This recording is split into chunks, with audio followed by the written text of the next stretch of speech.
What? That egg on your face.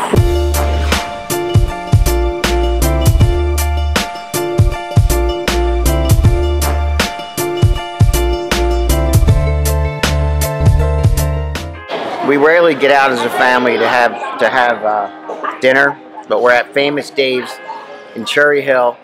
They got the best ribs, wings, right? Burgers. Burger. And what else? Chicken? Chicken, yes. Ben knows. We love it here. We don't get here very often. Ben. Good job. Marlene. Justin. Libby. And Maddie. At Wilmore, her father is the Mac Daddy. He runs the Ninja Warrior program. Yeah. And then Libby, she's like a gymnastics guru, so pretty good. My favorite thing about Justin, he's got a friggin' big heart, and he's like super compassionate to people. He just grew up being a compassionate person, like does things for people without wanting anything in return. Now Ben's even more that way. Ben holds doors for people all the time, and he's always helpful. Like they said that when they were doing the Movement Matters camp, they were having to move water bottles, and people were struggling, and Ben just grabbed like 2 or 3 and just like, woo, remember Movement Matters camp? Yeah. Yeah, he just like carried the bottles. So Ben's like always helping people. Like he knows that helping people is the way to be successful, so it's awesome. Now Marlene helps 450 people. Yeah. And most of all, she helps me not go crazy. So she keeps me kind of grounded, like the bedrock. But Marlene is like also, when it comes to our family, she's the one who makes sure that we all connect, and she plans all of our stuff. If it wasn't for her, we would be scattered, I think, too much. That's why I love her. Marlene's the glue.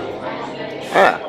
A lot of restaurants, purposefully, from what I've been told by the managers, when it's an all-you-can-eat, like buffet, the way they save money is, at first they bring out a whole bunch of stuff that fills you up, and then you're full on like potatoes and stuff like that, potato chips, and then when it's time to have the all-you-can-eat, you're too full to eat all the expensive stuff. So they save money. In other words, there might be an establishing operation or an abolishing operation. So that's important to know. Okay. Menus, right? Yeah. I got more pencils. 2020, no LASIK. Ride around like go, she blow kiss, we gonna make it. She said, let's take a flight, take a vacay on a day trip. I said, cool. Yeah, you can make it. I bought dial. Finger looking good. Successful lunch today at Famous Dave's Barbecue. We almost had a problem near the end because I think Ben wanted to leave sooner than everyone else. But he did a good job kind of like regulating it.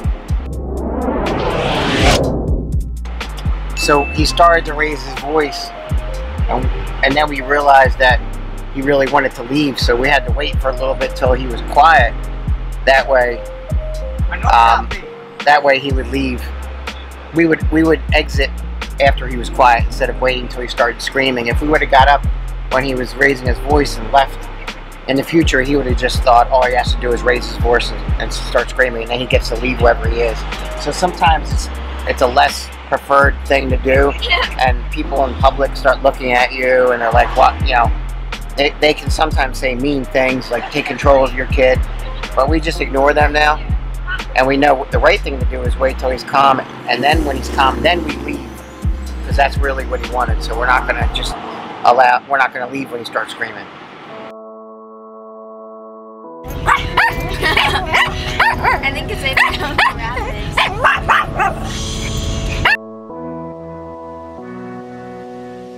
Alright, do you want to get anything for the dogs? Yeah, dogs?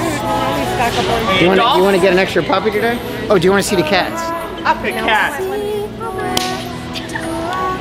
When they do training, dog training, now I don't know specifically about this place right here, but typically when they're training dogs to do things, they use clickers.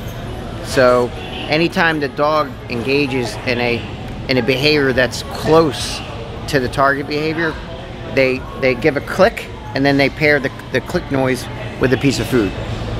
So pretty soon the click noise is so reinforcing because it's always paired with a piece of food. So in other words, if you're trying to teach a dog just to sit, you know, they're gonna say the SD would be sit, and then if the dog just sits for half a second, they're gonna click it and they're gonna give him a piece of food. And then later, the next day, they might train the dog and say sit, and then they're gonna require the dog to sit for like 2 seconds and then deliver the clicker noise and the food at the same time. Now pretty soon, the dog will sit and they don't need food at all.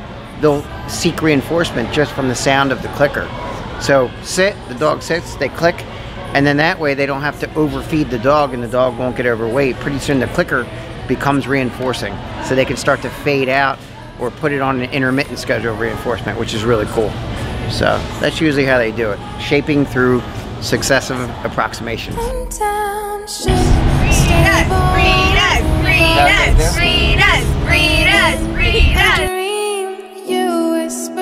Can you get vanilla and a cup? Hey. Hey, Luna. She just realized there's a person.